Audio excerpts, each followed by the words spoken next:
Hello and good evening, viewers. This is English News Broadcast, live from our headquarters in Asmara. It's 10:30 p.m. Thursday, November 4. I'm the reporter Amira Yohannes with your daily updates, and here's a rundown of the top stories we're covering.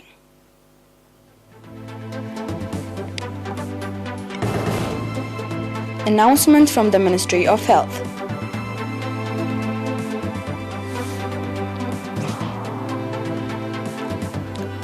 Tour of inspection to developmental sites. Israel launches missile attack near Syria's Damascus. At least 12 dead after landslide buries homes in Colombia.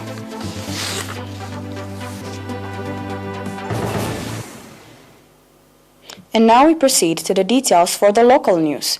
We have an announcement from the Ministry of Health. 29 patients have been diagnosed positive for COVID-19 in tests carried out today at quarantine centers and testing stations in the southern, central, and Sabah and southern Red Sea regions.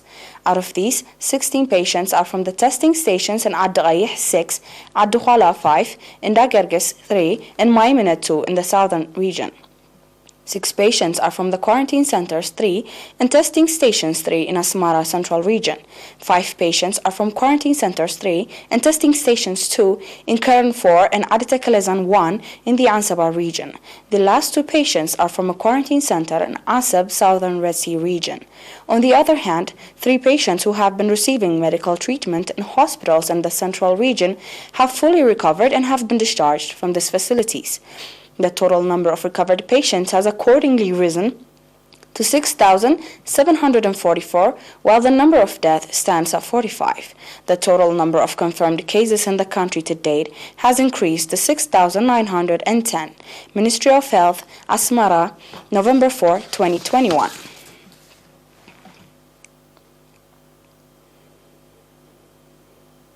The governor of Ansaba region, Ambassador Abdullah Musa, accompanied by heads of various branches, conducted tour of inspection to 8 subzones in the region to observe the agricultural situation as well as social service provision institutions.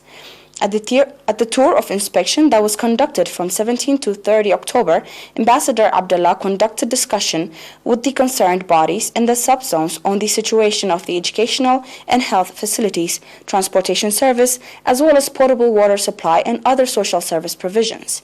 At the meetings, Ambassador Abdullah gave extensive briefing on the charted out development programs for 2022 on the importance of conducting extensive water and soil conservation activities with a view to boost agricultural production as well as community-based environmental sanitation activities to curb the prevalence of communicable diseases and on other related issues.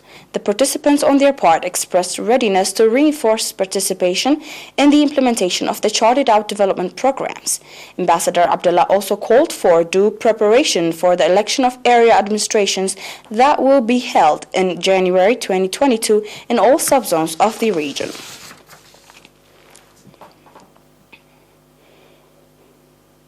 The Ministry of Marine Resources, in cooperation with the National Union of Eritrean Youth and Students branch, organized 3-month training, theoretical and practical training on construction of fishing nets to 25 women in Galalo subzone, indicating that the training opportunity was provided to women that have assumed the responsibility of supporting their families. Mr. Ahmed Hemo, the head of the National Union of Eritrean Youth and Students in the subzone, called on the beneficiary women to apply the training they were provided in improving their livelihoods, pointing out that the National Union of Eritrean Youth and Students is earnestly working to develop the overall capacity of the youth and especially of female youth. Mr. Saleh Ahmedin, chairman of the union, said that similar training programs will be organized in the other subzones of the region. We'll be back with the international news after this short break. Stay with us.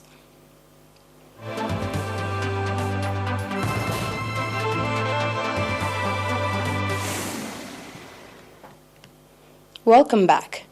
Israel has launched an aerial attack with a number of missiles targeting an area on the outskirts of the Syrian capital of Damascus early on Wednesday.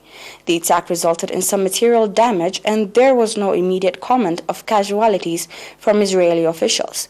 Last Saturday, Israel also fired missiles towards the suburbs of the Syrian capital, although they were intercepted by Syria's air defenses. On October 14, an Israeli air raid on Iranian positions in central Syria also killed 9 fighters allied to the Syrian government. The attacks came days after Syria accused Israel of carrying out an attack in the country's south. Israel, alarmed by Iran's growing regional influence and military presence in Syria, has launched hundreds of attacks in Syria over the years, but rarely discusses such operations. Israel has acknowledged it is targeting bases, weapon convoys, and facilities linked to Iran-allied militias such as the powerful Lebanese Hezbollah group. It is also targeting arms shipments believed to be bound for the group. Hezbollah is fighting on the side of Syrian President Bashar al-Assad's forces in the civil war. Colombian civil defense officials reported that at least 12 people have died in Malama, Colombia, after several houses collapsed under a landslide on Monday, November 1. According to those officials, the landslide was caused by heavy rains in the rural town of the Merino municipality. Public authorities reported 11 people were rescued alive in the rubble, 2 of which are in a critical state and are receiving medical assistance. It was also told that 2 homes were destroyed in the tragedy. Aid organizations reported that the victims lived in the 2 houses near the area were devastated by the landslide. Rescue teams are sorting through the rubble in the search, with an unidentified number of people still unaccounted for.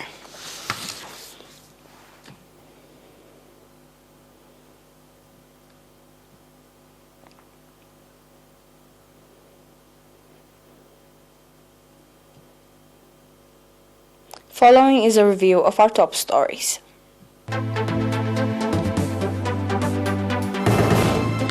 Announcement from the Ministry of Health.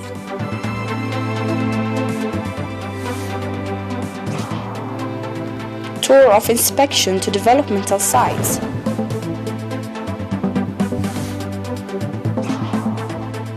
Israel launches missile attack near Syria's Damascus.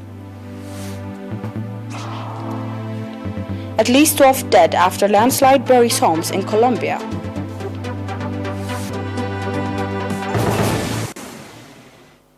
That was all for tonight. Thanks for watching. Have a good night.